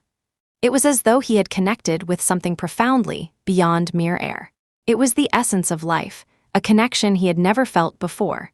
When he held the girl, Ethan closed his eyes for a moment, as if trying to etch the moment into his memory. When he opened them, he looked at Arya, and she saw something she had never anticipated: genuine gratitude. "They're perfect," he said, his voice rough with emotion. Arya nodded, still holding the boy. Now, tears flowed freely, but she didn't mind. That night, as Arya slept in her room, Ethan remained by the baby's side in the hospital's observation area. He watched them sleep, overwhelmed by emotions he couldn't control. For the first time, he realized that these children weren't merely a part of a plan or legacy. They were his connection to something greater, a feeling of true love that he had never allowed himself to experience before. Stephanie entered the room, carrying coffee. She placed the cup on the table and gently inquired of Mr. Brown, "Is everything all right?" Ethan, looking at her, struggled to find the right words for a long time. "I think so," he replied. Stephanie smiled and left, allowing him to be alone with his thoughts and his children. Arya awoke in her room, feeling a profound sense of loneliness. Despite her desire to be happy, she was acutely aware of the looming contract that overshadowed everything. The babies, who had become the center of her world, would not remain with her for much longer. However, upon seeing Ethan walk in with both babies in his arms, she experienced a profound shift in her perspective.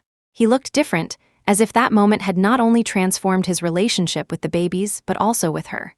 As he approached the bed, handed her the boy, and sat beside her with the girl, he looked at the twins and said, "I don't know how, but this has changed everything." Arya acknowledged the difficulty of the situation, but she also recognized that what followed would be a miraculous moment that she would never forget. Ethan's mansion was later filled with a profound silence. Arya understood the significance of the day. The weeks that followed the birth of the twins were a mixture of joy and sorrow. She loved them more deeply than she ever thought possible, but she also knew that her time there was limited. Today was the day she was supposed to leave everything behind. As she packed her few belongings into a small suitcase, Arya glanced at the babies' cribs, where they still slept peacefully. Despite the impending emotional turmoil, she resolved not to cry. She didn't want her last memories to be marked by weakness. She was aware of the contract she had signed and tried to convince herself that it was the right thing to do. Stephanie enters the room after knocking softly on the door with a worried look on her face. She asks, "Is everything ready?" Arya nods, trying to keep her emotions in check. "Thank you for everything, Stephanie." As an assistant, she spoke hesitantly. "Are you sure this is what you want? It seems like there's unfinished business between you and Mr. Brown." Despite the weight on her heart, Arya managed to squeeze out a smile. "It doesn't matter what I want, it's about the agreement that has been reached." Without further questioning, Stephanie left the room, promising to inform Ethan on her way downstairs that Arya was ready to leave.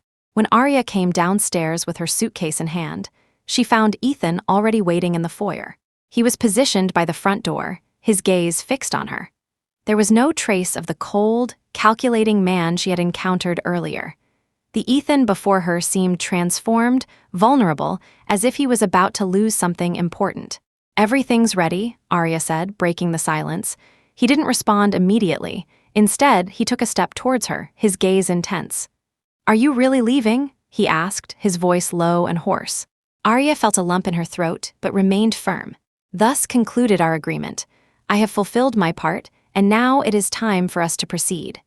Ethan remained motionless for a moment before retrieving the contract from his inner coat pocket. He regarded the document as if it held little significance before tearing it to pieces and allowing the shard to cascade to the floor. A herald of sorts echoing through the foyer as the paper fragments hit the ground. "I implore you, Arya, do not leave. I desire this encounter to continue." Arya, paralyzed by fear, gazed at the papers scattered on the floor, her heart racing, yet pain and fear constrained her movement. "Ethan, you cannot simply tear up the contract and expect everything to change. It is not that simple." He took another step towards her, his face filled with emotion. "I know it's not simple. It's never been simple for me regarding this contract. But the past few months have taught me something that I didn't have the courage to admit before. And that is that I need you, Arya, not just because of the twins, but because you bring something into my life that I didn't know was missing before." His words touched her deeply, but she shook her head in an attempt to deny them. "How can I be sure this is true?" she asked, her voice quivering. "How do I trust that you won't change your mind, that you won't back down in the face of hardship?" Ethan took a deep breath, seemingly grappling with his own insecurities. "I've already tried living without feeling anything for anyone, which left me feeling empty. You taught me that I don't have to fear connecting with others, of being human. It scares me, but I don't want to lose you, Ethan." Despite feeling overwhelmed by her emotions, Arya couldn't push past the barrier she had built. "I fell in love with you, Ethan," she admitted, her voice trembling with emotion. "But you don't understand how difficult it is to trust someone again.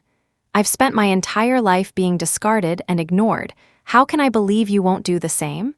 Ethan moved closer until she could feel his breath. "You have changed everything for me," he said, his words carrying the weight of a lifetime's commitment. "I am not the kind of man who makes such assertions lightly. Although I may not know how to prove it to you, Arya, I am willing to try every day for the rest of my life to show you." His words were a direct assault on her defenses.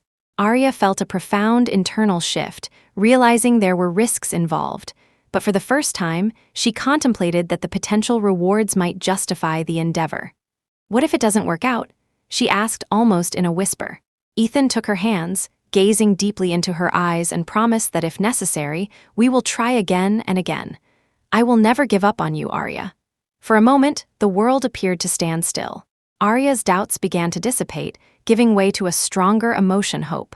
She gazed at Ethan, recognizing his genuine willingness to relinquish control and let down his barriers for her. Nodding, she allowed herself to weep freely. "I'll stay," she agreed. Ethan exhaled a sigh of relief and embraced her tightly. For the first time, Arya felt that this was where she was meant to be. As dawn broke at Ethan's estate, Arya awoke to the gentle sounds of the twins in the adjacent nursery. That morning was unlike any in recent memory. For the first time in a long time, she did not carry the burden of uncertainty or the tension of living under the constraints of a contract. She had decided to stay, and significantly, Ethan had chosen to share his heart, enabling them to forge a future together. Arya got up and went to the nursery. Upon arrival, she discovered the two infants awake, cooing gently as they moved in their cribs. She bent down to gently caress their rosy little cheeks and whispered her love. However, as she reveled in this heartwarming scene, there were footsteps behind her. It was Ethan, standing in the doorway, observing the scene with a smile. Those eyes, which had once exuded a sense of control and distance, were now filled with love. In the morning, he stepped into the room and walked over to the babies. "Good morning," Arya said as Ethan embraced the baby boy. He gazed at the infant with a shining eye. "I don't think I ever imagined this moment would feel so natural," he almost confided in himself. Arya smiled, observing him as he transitioned into fatherhood. There was something profoundly satisfying about witnessing his dedication to their twins. In the weeks that followed, a period of adjustment ensued. Despite his inexperience, Ethan endeavored to learn how to care for the babies, assisting Arya in any way he could. He changed diapers, albeit with some initial clumsiness, administered bottles, and even sang lullabies, though his voice was not particularly melodious. However, for Arya, this dedication was proof that he was making a genuine effort to change. One evening, as they sat on the couch with the twins sleeping in their cribs nearby, Ethan turned to Arya. "I've been thinking about something," he said, his expression serious but calm. "What is it?" she asked, curious. He took a deep breath before continuing. "I want us to be a real family, not just because of the twins, but because I want you by my side forever." Arya was taken aback by the intensity of Ethan's words, realizing their feelings had deepened beyond her expectations. "This is a significant step, Ethan," she replied, trying to process the moment. "Are you certain?" He took your hands and looked deeply into your eyes. "I have never been more certain of anything in my life," he affirmed. "I know the road ahead will not be easy, and I acknowledge my past mistakes, but my desire to build something with you is genuine, something founded not on contracts or obligations, but on love." Arya was moved by his sincerity, and the tears in her eyes reflected her agreement. "I want that with you, Ethan. Let's try." A few weeks later, an intimate ceremony was held in the mansion's gardens, with only a select few close individuals in attendance, including Stephanie and other staff members who had become an integral part of their journey. The day was perfect, with the sun shining and a gentle breeze moving through the flowers that decorated the venue. Arya wore a simple yet elegant dress, while Ethan looked sharp in a suit. The twins dressed adorable, wherein Stephanie's arms, who couldn't hide her tears of joy. During their wedding ceremony, Ethan and Arya exchanged vows from the heart. Ethan promised to always be the man she deserved, a promise to be someone who would stand by her no matter what. In response, Arya promised to trust him and assist him in becoming the best version of himself. At the conclusion of the ceremony, as they embraced with the twins, Stephanie remarked that they made a beautiful family. Indeed, for the first time, Ethan, Arya, and the babies were exactly where they were meant to be. Following the ceremony, life continued to present its challenges, interspersed with moments of joy. Ethan and Arya collaborated to create a warm and loving home for their twins. They learned to navigate parenthood, tackling sleepless nights and constant demands with a blend of exhaustion and happiness. One evening, as Arya was settling the babies in their room, Ethan approached the bedroom door. He walked up to her, said nothing, and embraced her tightly. Resting her head on his chest, she could hear his familiar heartbeat.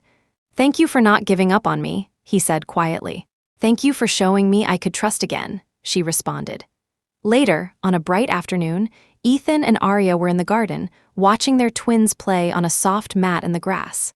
The baby's laughter filled the air, spreading pure, infectious joy. Arya turned to Ethan, who was sitting beside her, and saw him smiling. "Are you happy?" she asked, genuinely curious. He looked at her and then at the twins before answering. "I never thought I could be this happy," he said. "You've given me more than I ever knew I needed." Arya a family, a purpose, and love. Arya smiled, feeling a peace she hadn't felt in a long time. And you've shown me that love can be built even through challenges. Thank you for that. As they leaned in for a gentle kiss, the twins began to babble something that sounded like mama and dada. Ethan and Arya laughed, overwhelmed with emotion, and moved closer to the little ones, wrapping them in all the love they had. That unassuming moment was a testament to their discovery of something genuine. Although their life was not flawless, it was overflowing with love, understanding, and hope, which were the essential ingredients for their future progress. What were your thoughts on Ethan's actions? Share your opinions in the comments section. We invite you to subscribe to our channel and turn on notifications to stay updated on all our stories.